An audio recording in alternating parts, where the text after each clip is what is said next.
Aš sėdėjau apie 15.4, kol aš nebuvo ne vieno žmogaus. Važinėjau visom transporto priemonėm, kiek norėjau. Kuri geriausia?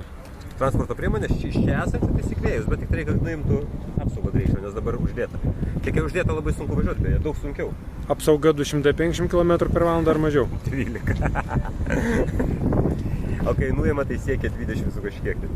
Bet ta prasme, sakau, kai nuima, tai lengviau važiuoti iš tikrųjų, nes neverčia atgal be reikalo. Va. Ir mes lenktyniavom, paaiškėjo, kad įsikvėjus greitesnis. Nu, greičiau įdė kiek liūtė.